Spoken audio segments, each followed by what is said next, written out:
the state medical board to sanction the doctor who spoke out about performing an abortion on a 10-year-old girl from Ohio. I just wondered what the White House's thoughts were on that effort, whether it could potentially send a chilling effect or cause a chilling effect to other doctors, whether doctors should be speaking out about this. I just sort of wondered where the White House stood on this. So I can't speak about the details of the Indiana AG's request to the medical board, but there's a couple things I do want to lay out and take a step back, because it's a truly horrifying situation. We're talking about a 10-year-old child here who was raped and could not receive health care in her home state of Ohio, and was forced to travel because she was raped and had to go to another state, clearly, as some of you have reported. A doctor who provided reproductive care to a child that was raped is now being accused of violating patient privacy by an elected official. That is what we're seeing, and that is what is currently happening. And if that was not enough, if that weren't enough, he is asking the state medical board to discipline the doctor for speaking out about patients in desperate need of care. And this is not about the concerns of the victim. This is not about the victim at all. This is an elected official going after a doctor for helping a child who was raped and seeking health care. And broadly speaking here, and you've heard us say this before, I know there was a lot of concern in here back in October on whether there was too much focus on women's losing their constitutional right. And as you can see, there should be more concern. And these types of situations are very real, and they are very much interest of the American people. We saw that in this past election.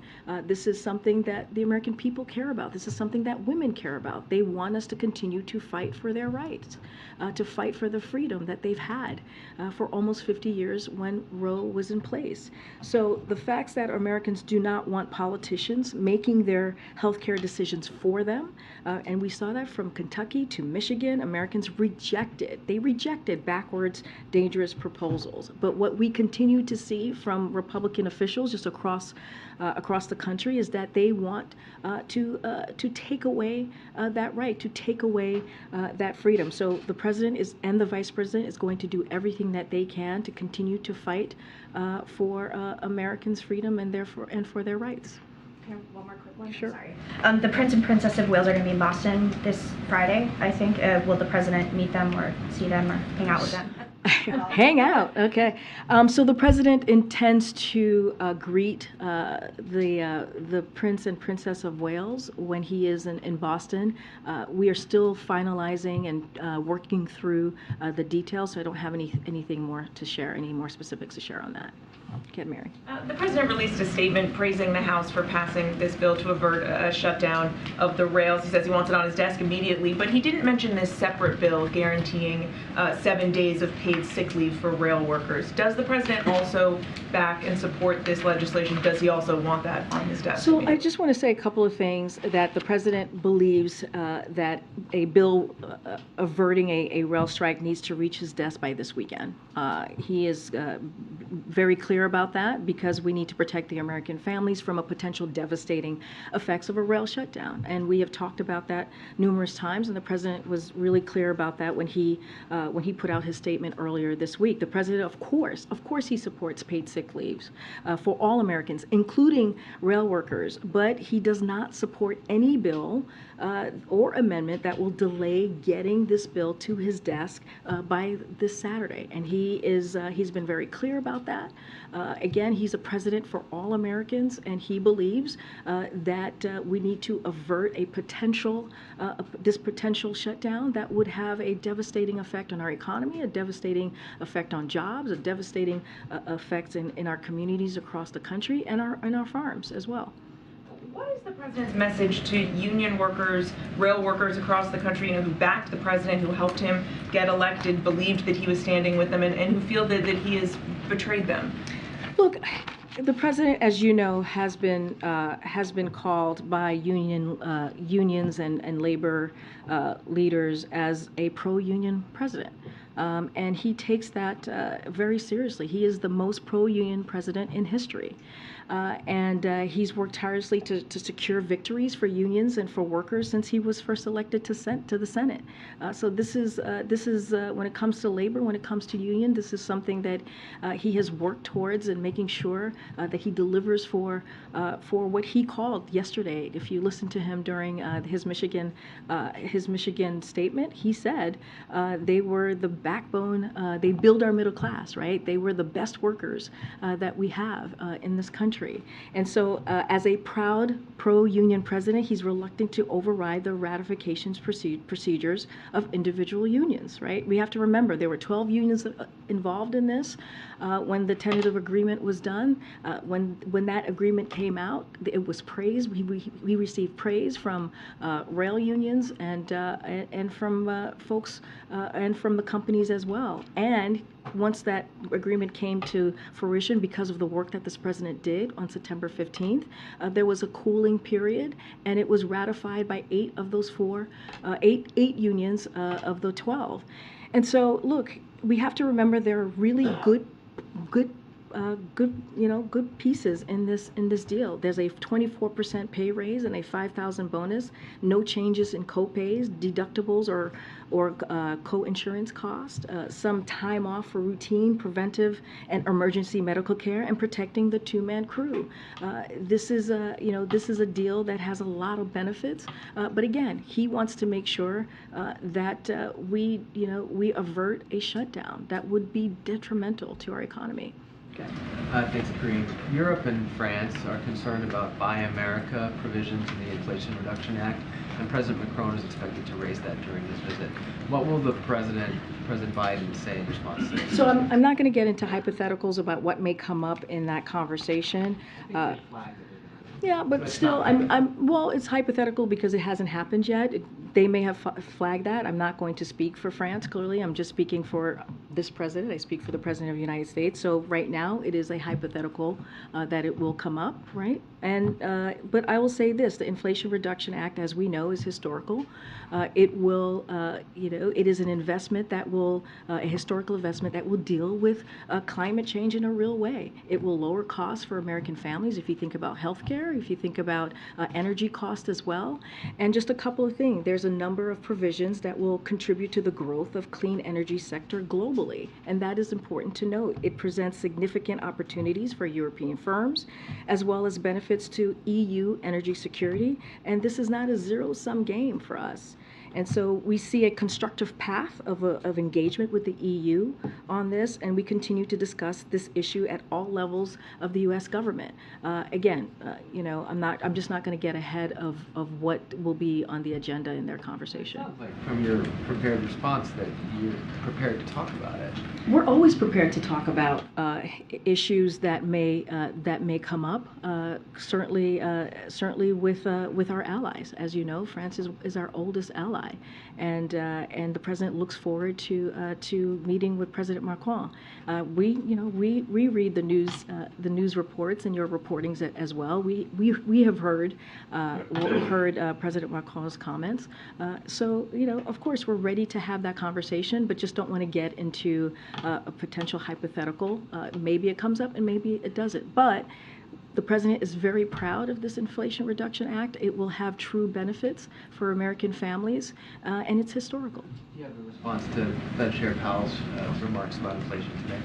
So I have a little bit of what we wanted to say about that. Give me 1 second here. So when it comes to his comments, as you know, we are very clear about the Fed having their independence and respecting that independence. As we know, prior presidents have not made that clear, and it was not something that they did. Many of them did not do. So we want to give the Fed the space to do the work that they need. They have the best monetary tools to deal with inflation. Our economic team continues to believe that thanks to the president's economic team and his economic plan, we can bring inflation down without giving up the historic gains that we have made. Our economy has added 10 million jobs, and unemployment is near a 50-year low.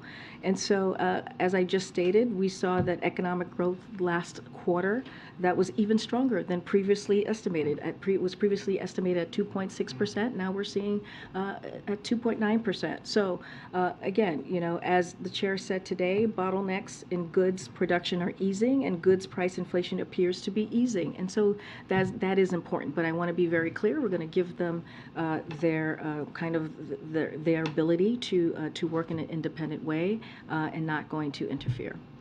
And bless you. Thanks, Karen. Just to follow up a little bit on Mary's question, given the close ties the administration has to the labor movement, have there been conversations maybe behind the scenes kind of explaining the why here, or kind of detailing the decision-making process with the labor movement? So, I mean, look, and we have said this, I said this the other day, Secretary Walsh has been in touch with the rail union. Secretary Buttigieg has been in touch with the companies. The president has been clearly in touch with congressional leaders and his administration, and Secretary Vilsack has been in close touch with the agriculture sector. But just to give a little bit of a timeline here, the president and his team have been directly engaged in supporting negotiations and averting a shutdown for months now. In July, as you recall, like we've talked about it right here in the briefing room, the unions asked him to constitute a presidential emergency board, a request they made because they know he is indeed a pro-union president, and he did just that. After the PEB, he brought the full weight of his administration to bear to keep the parties at the table and to get employers to make concessions, and they did. So he made it possible for the unions to secure tentative agreements in September that secured a higher pay. I just mentioned 24%, and you've seen that also in the president's statement, and a $5,000 bonus for workers. Those tentative agreements kept our rail system working and prevented a disruption to our economy. And just want to add, there was that cooling off period once that September 15th tentative agreement was made. In that cooling off period, those 12 unions were given the opportunity for them to ratify or vote for that tentative agreement. Again, 8 of them ratified it. That's a majority of the 12, and so we wanted to give the last 2 unions who voted in late November their opportunity to make their voices heard. And so that's kind of how you saw the process the last couple of months. We've been engaged. We've been certainly working with them on coming to this tentative agreement. And now we're at a place where the president has been very clear that we have to avert a rail shutdown, and he's asking Congress to act. He's very pleased by what the Speaker and the leadership was able to do today in the House to move that forward. Can I just ask one more quick one? This happened just an hour or two ago. It's maybe a little bit too new, but there were roughly a dozen Republican senators threatened to block the annual defense policy bill, which you guys need to finish before the end of the year, unless they get a vote on an amendment that would end the military's COVID vaccine mandate. One, do you have a response to that push? And 2, more broadly, is there any thought to making changes on that anytime in the future? So look, this is the first I'm hearing of this. As you said, it's very new, and so I will certainly let the Department of Defense speak to their own COVID vaccine requirement, and so I'm just not going to get more into that. I'll talk to the team further as to exactly what the specifics are of these members and what they're saying. I just want to go back and clarify on the proposed 7-day paid leave amendment, or standalone, that was passed by the House, however it's taken on the Senate. Does the president support that proposal? So the president, again, believes that it is important to avert a rail strike, and that is what he's focusing on. And he wants to make sure that there's an agreement that's brought to his desk by the weekend to protect American families, to protect jobs, to protect farms, and to protect communities across the country. The president, of course, supports paid sick leave for all Americans, and for including rail workers. This is something, as you have seen him over the past almost 2 years, talk about that and try to move forward in making sure, in in getting paid sick leave. But he understands there are not 60 votes, right? There are not 60 votes in the Senate to make that happen. His number one priority is making sure that we get this done. So he does not support any bill or amendment that will delay a bill that's getting to his desk by Saturday. Two other quick ones. Does he have a plan to meet with the new House Democratic leadership? I don't have anything to preview for you at this time on a meeting. I don't have any calls to preview at this time. And this was brought up on a background call yesterday, previewing today's Tribal Nations Conference. And those on that call said they didn't have anything on. I'm just curious, maybe if you do. Does the president support the Cherokee Nation's push to get a non-voting delegate to the House of Representatives, which would make good on an 1835 treaty that was supposed to seat one? I'm just going to repeat what you heard on the background call. We just don't have anything to share on that at this time. Okay. Thank you, Corrine. Kevin McCarthy says that he invited President Biden down to the border. How does the president RSVP? Well, we know the president's never been down to the border. The possible next speaker says that he wants him to go with him, so is he going to? So look, he's been there. He's been to the border, and since he took office. When did he go to the border? Since he took office, the President Biden has been taking action to fix our immigration system and secure our border, and that's why on day one he put forward an immigration reform, a piece of legislation to deal with what is currently happening at the border. But that we're not seeing that from Republicans. We're not seeing a willingness to work with us on fixing a situation that's been around for decades now. Instead, they're doing political stunts. That's what they want to do. That's how they want to take care of the situation. But in the meantime, the president has secured record levels of funding for the Department of Homeland Security. We have over 23,000 agents working to secure the border. We've taken thousands of smugglers off the streets, and we're cutting down on asylum processing times. And a number of individuals arriving unlawfully from northern Central America and Venezuela is coming down significantly because of the actions that the president has taken. Okay, on another subject, when are you guys going to delete the White House Twitter account? Why would we do that? Well, you're saying that you're keeping an eye on Twitter because it might not be a suitable platform, so why use it? Look, I want to be very clear here. The president has always said, and he has been very, very clear in his belief that it is important of social media platforms to continue to take steps to reduce hate speech and misinformation. And will continue to say that. But media platforms make independent choices about their information that they present. And so, look, I don't have anything to share on any policy or any changes that we will be making. We have multiple platforms, as you know, that we utilize to communicate with the American people. When you say that you're going to be monitoring some of the speech on there, if you see something that you don't like, would you try to shut Twitter down? So look, when you talk about monitoring, it is, I hate to break it to you, Peter, just like everybody else, we very much monitor the news. We pay close attention to everything that you all are reporting, and Twitter's in the news a lot. And so that's what we're paying attention to. We're paying attention to what is in the news and what is being reported on the misinformation that's out there. Let's not forget there's groups like NAACP, the Anti-Defamation League, and the public health leaders have been very vocal about their concerns as well. So yes, we are reading what you all are writing and looking at what you all are reporting about the misinformation that is out there. But I would hope that all Americans, including social media companies, civil rights organizations I just laid out, including Fox as well, will agree that we need to call out hate speech and misinformation. Hi, Corrine, thank you. Was there any consensus among the leaders yesterday about how to deal with the debt ceiling in the meeting the president hosted?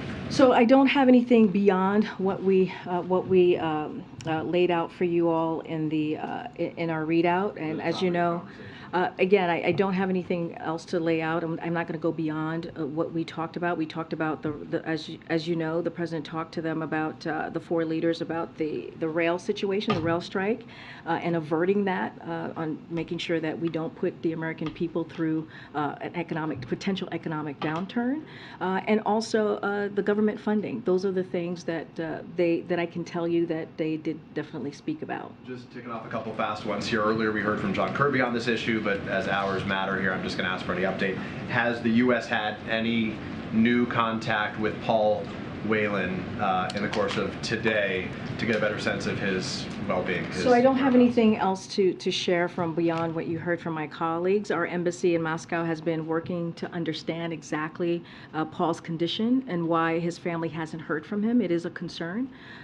We're all worried, very much worried about Paul and about Brittany Griner as well. As we have said repeatedly, they shouldn't be detained in the first place. They should be home with their families today.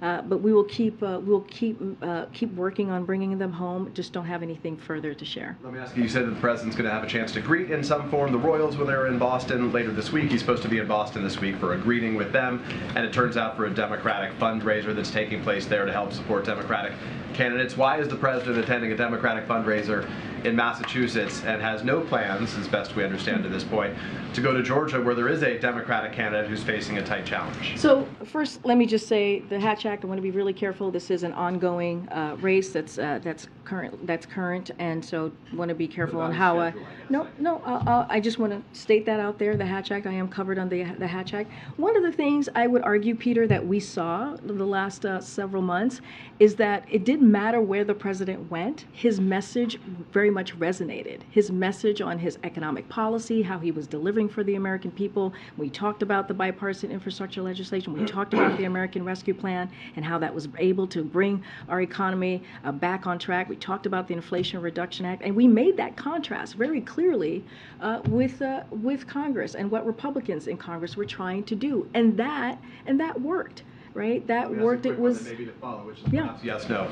Does the president believe it would help or hurt Raphael Warnock for him to campaign with him in Georgia? Look, I'm not going to get into any political strategy here. That is not my place here to do that at the podium. I have said many times before at the podium, the president is willing to help Senator Warnock any way he can, and however the senator wants him to get involved. Thanks for Okay. Thanks, Corinne.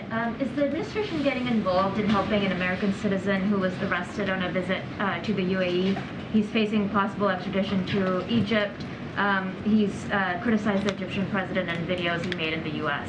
So I don't know much about this particular individual that you're asking me about. When it comes to wrongfully detained U.S. citizens, the president has been very clear that his administration is going to do everything that they can to bring them home. This particular individual, I don't have any information for you at this time. We'd have to check with the team. Corinne, let me ask you this. The president last night had a statement praising the Senate for passage of the Respect for Marriage Act.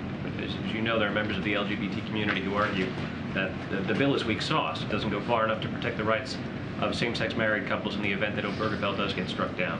What's the White House's message to those who are concerned that the bill doesn't go far enough? Look, you saw the president's statement last night. This is a huge step forward. And it is historic that we saw this movement from Congress in a bipartisan way to protect same-sex marriage. And I think, in the time that we're in, when we're talking about the differences between Republicans and Democrats and how we're not able to get things done, we're seeing that right now in a key issue that matters to this community. Again, it's a step forward. There's still work to be done to get it across the finish line. But I do think, and we do think, it's something to celebrate. There's always going to need to be more work to do in any legislation that's passed, right? We're always going to want it to be perfect. But I think it is important to note that we are taking, again, a historic step forward. The president is very proud of the work that Congress is doing this in a bipartisan way to deal with an issue that he has fought on for many years. And you've heard him say people should be allowed to choose who they love, and love is love. Can I follow up on that, Corinne? Thank you. I want to follow up on the rail issue. Senator Sanders and about a dozen other Democratic senators released a statement earlier today essentially saying that President Biden did well in the initial negotiations, but Congress should do better. They called out the rail industry specifically for making record profits of more than $20 billion over the past 3 quarters, and essentially said that they should use some of those profits to put it back towards their workers and make sure their workers have paid sick leave. I wonder what the president makes of those comments. We've heard the president before call out industry, call out the gas and the oil and gas industry for making record profits and not putting that back towards consumers. Does he feel the same way about the rail industry? I want to be very clear here. The temporary agreement that the president was able to secure in September, on September 15th, as you know, that's when we announced it, had some real wins for workers. It really did. Again, the concessions he secured for workers included a 24% pay raise and a $5,000 bonus, no changes in copay, deductibles, or co-insurance cost for the operating crafts, some time off for routine, preventative, and emergency medical care, and protecting the 2-man crew. The victories he helped secure for workers is why the deal was ratified. It was ratified by 8 of the 12 unions. And we have to remember, right, if we were to be in a rail shutdown, it will hurt the very families that we're talking about, that you're asking me about, right? It would hurt the union families as well, and union workers. And so, he was asked to get involved in July. He did. He put together the Presidential Emergency Board, and he put the full, the fullness of the full weight of the administration to get to this temporary agreement. And again, I just listed out some real concrete gains that we saw because of the president's involvement. Message from Democrats that there's corporate greed involved, and that's one of the reasons why they can't have an agreement here. The president doesn't agree that the rail industry. What I am saying is that the president was able to put together a temporary agreement that prevented a downturn, a disruption in our economy that would have hurt all families. And there are some really true wins that came out of this agreement because of the work that this president did. But look, I've said this many times, and he has said this many times, he's the president for all Americans, right? And it is important that we avert a rail shutdown. It is unacceptable. It would hurt farms, it would hurt jobs, it would hurt communities across the country. And so that is what the president is focused on. How is he going to help all Americans here? Thank you, Corinne. Again, on the IRA issue and Macron's visit, it seems like both sides have been tiptoeing around this issue a bit because no one wants to, spoil the public face of this state visit. But during his lunch today, Macron said some pretty harsh words about the IRA. He said, for example, that it's super aggressive against French competitors, and that it would kill jobs in the EU.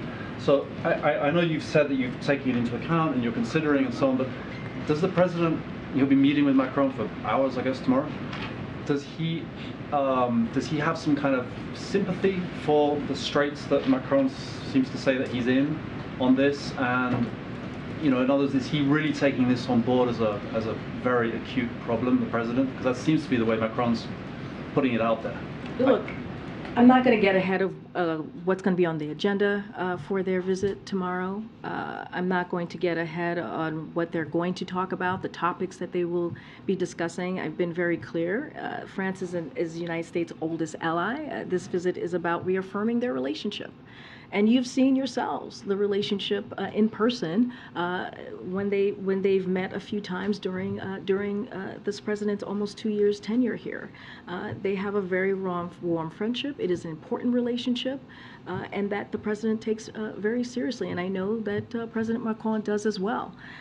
But look, there's a number of provisions that we think will contribute to the growth of the clean energy sector globally, as I've mentioned already, in the Inflation Reduction Act, and it presents significant opportunities for European firms and as well as benefits to EU energy security. This is not a zero-sum game. But we have to remember the Inflation Reduction Act is a historic piece of legislation that's going to lower costs for the American people, And it's also going to invest, a historic investment into dealing with climate change in a real way. So not going to get into hypotheticals about what's going to be said or how the president's going to deal with XYZ. What I can tell you is we welcome the president of France and his wife, and the president's looking forward to having conversations with them. Just a quickie, scheduling kind of thing. The French press people have put out that he's having dinner. The two are having dinner tonight with their spouses.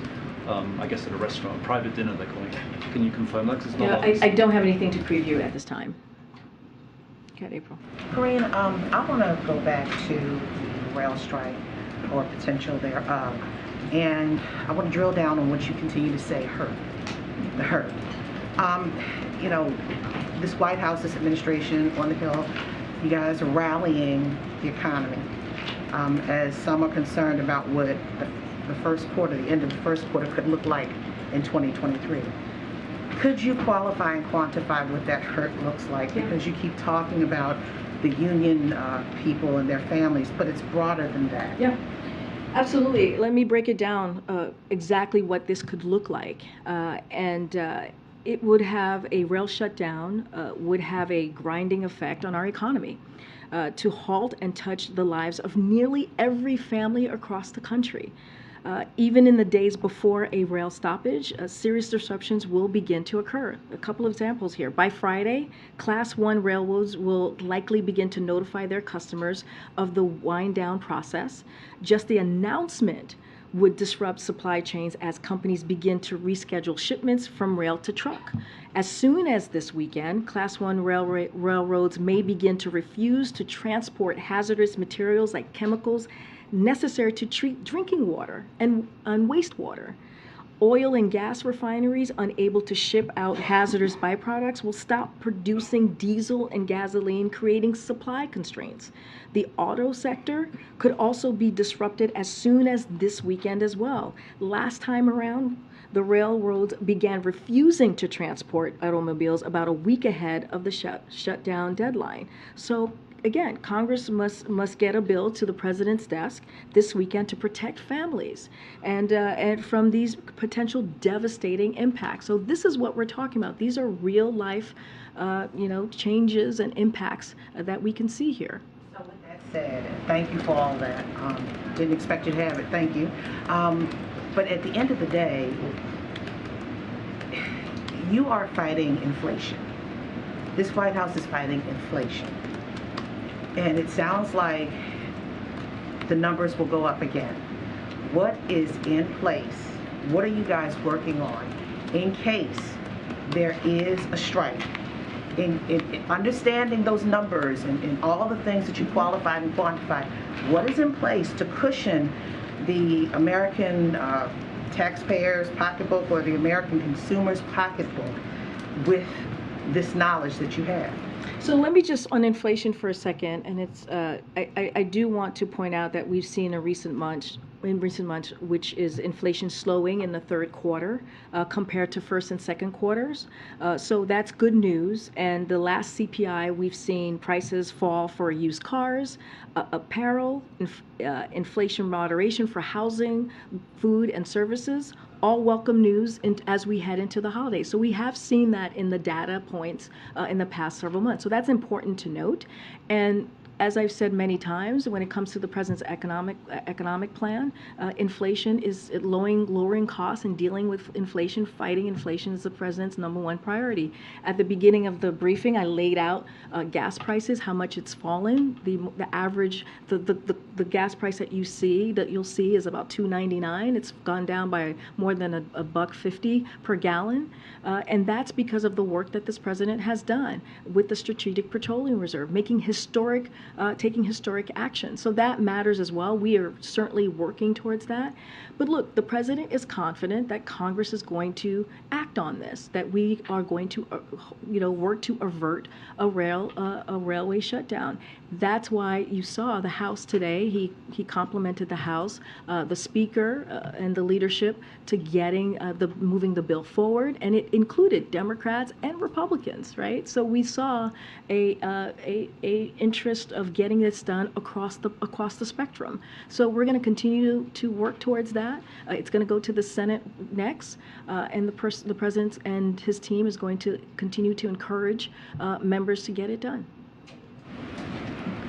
Related to that, is the administration still engaged with the rail companies, the unions, in the event to sort of keep talks going in the event that the Senate is either unable to get this passed or maybe is delayed in getting this passed? So look, we are confident and we are going to continue to push to get this done. The president is going to continue, and his team is going to continue to work Congress to make sure that we avert a rail shutdown. As we know, it will have catastrophic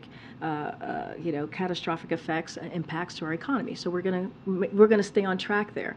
Yes, is our administration continuing to having those conversations? I laid out Walsh has been talking to unions for the past several months. That continues. I've talked about Secretary Buttigieg, Department of Transportation, talking to the companies. That will continue, and also Secretary Vilsack is doing his part with the agriculture sectors. So those conversations are always going to continue. But right now, our priority is working with Congress. The president has talked to the 4 leaders, as you know, yesterday about this particular issue. He's going to continue to talk to congressional members. Our team is going to continue to work on that to make sure that we avert this, make sure we put legislation forward that averts this rail shutdown. But just to clarify, there are sort of ongoing negotiations between the unions and the rail companies. I mean, look, I can't speak for the unions and the rail companies. That is, they're going to have their conversations. I'm not speaking for them. I'm speaking for the president and what he's trying to do for the American people, and is to avert a rail shutdown. Thanks, Doreen. Going back to tomorrow's state dinner, can you tell me what kind of COVID precautions will be in place, and are people attending this dinner required to get a COVID test? So I can say this, as always, we will follow the CDC guidelines. So I point you to the CDC guidelines as it relates to COVID protocols, and I'm just going to point you to their website. But as far as testing, do people? Again, I'm just going to point you to the CDC guidance on this. Following up on the Powell comments, I know you can't comment on Fed policy, but can you just tell us how confident is the White House right now that the U.S. will be able to avoid a recession? I mean, look, I just laid out the data points in the beginning of this, beginning of my briefing, when I talked about how the third quarter, there was a revision in the third quarter and how much it's growing, right? It was first said it was going to be estimated at 2.6%, and we're seeing it at 2.9%. Look, we believe that this is an economy that's resilient.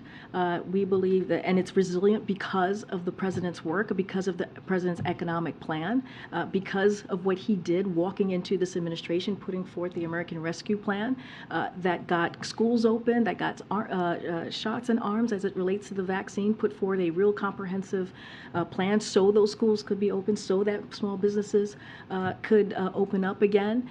And it's continued, right? With the bipartisan infrastructure legislation, creating jobs with the Inflation Reduction Act. This has been all part of the president's plan to make sure that we build from the bottom up and the middle out. And that work has been able to create 10 million jobs in this administration. And we just saw the president in Bay City, Michigan, where he talked about the manufacturing jobs, bringing jobs back to the country because of the Chips and Science Act, right? More than 700,000 manufacturing jobs that have been created in this president's administration because of the work that he's done. And so now what we're seeing, and you've heard us talk about this, is we're seeing an economy that's going into a transition to more stable and steady growth. So we do not foresee a recession. The data that I just laid out that we have seen the last couple months does not show a recession. Separately, House Democrats made history today when they elected Hakeem Jeffries as the first black leader. You know, what's the president's reaction to the new leadership party in the House? Well, as you know, the president's, the president, I should say, sends his heartfelt congratulations to his friend, Congressman Jeffries, as he marks profoundly important history, becoming the first black leader of either party in either chamber of Congress. This is wonderful news for our country and highlights the promise of the American dream for all our people. He has worked with Congressman Jeffries for many years, delivering for the American middle class, as I just laid out when we talk about the president's economic policy, standing up for fundamental constitutional rights like the right to choose, and standing up with law enforcement to keep our communities safe in the fight against gun crime. So he also congratulates Catherine Clark and Peter Aguilar on their elections as well. He looks forward to working with all of them and building on the progress that we have made in the last almost 2 years. Hey, Corinne, back on the border for a second. Congressman McCarthy also said that it was the president who brought up the border in the meeting. Is that accurate? I'm not going to go beyond the readout. Did you take it as a good faith invitation to go to the border or something less? I'm telling you right now, I'm not going to go beyond the readout that we provided yesterday. Okay, and not related. You might have seen the foreign minister of Belarus died suddenly this week at 64. He's somebody who could maybe be a conduit to the West, but it's also, as you know, that regime is kind of tight with Putin. What does the White House make of this? Don't have any comment at this time on that. Okay. Thank you. India tomorrow formally takes over the presidency of G20. It has announced its theme of one family, one earth and one future, announced its agenda, but from the US perspective, what should be the G20 top priority for next year? So the president's, we look forward to supporting India's G20 presidency next year, and on a range of issues, including addressing current food and energy security challenges, while continuing our efforts to build a resilient global economy. I know that Jake Sullivan was asked this question when he was here, probably most recently, about if the president is going to be attending. As you've seen, the president has been participating in the G20 in his tenure here. Don't have anything specific to announce or any specifics to announce on travel. I just said I don't have anything specifics to announce on his travel, but as you have seen, the past almost 2 years, he has been certainly participating in the G20. Pakistan, there has changed. The new army chief has taken over, General Munir. Do you have anything on that? So the United States values our long-standing cooperation with Pakistan and has always viewed a prosperous and democratic Pakistan as critical to U.S. interests. We look forward to continue to work with Pakistan to promote stability, prosperity for the people of Pakistan and the region. I will take one last question from the back. In the back. A follow up to. Thank you. Thank you. So I follow up on the. I just right here. Go ahead. Thank you. Okay. I'm interested. Why hasn't the president been more involved in helping the DNC decide its early slate of presidential primary states? Obviously, there's 4 or 5 potential states, and there's been a sense that the White House hasn't, been public enough about which states it wants to go first.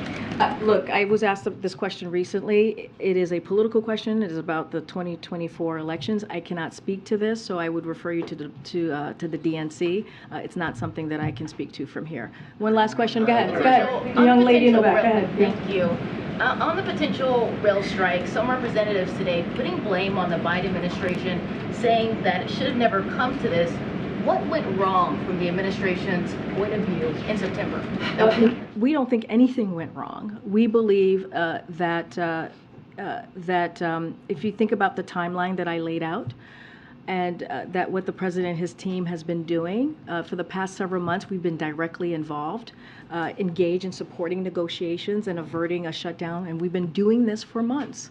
And it was because of the president's action back in July. The unions asked him to constitute a presidential emergency board, a request they made because they knew as a pro-union president he would be able to get to an agreement, and he did. On September 15th, he came through with a temporary agreement that had an increase in pay by 24%.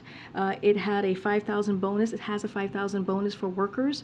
And let's not forget, when that agreement came out on September 15th, it was lauded and praised by the unions and union leadership. So again, this is a president that has delivered for the union, and he sees himself as a pro-union president. He's that term has been given to him by labor. And again, what is so important right now is that we need to make sure that we avert a rail shutdown, and that's what the president is calling on Congress to do. You know, this is something that would have a direct effect on those union families. It would have direct effect on communities across the country. It would have an impact on on farms, on jobs, on agriculture, as I just mentioned. So this is incredibly important that we avert this, and that's why the president is calling on Congress to act. Thanks, everybody. Au revoir. Au revoir. Bonne nuit.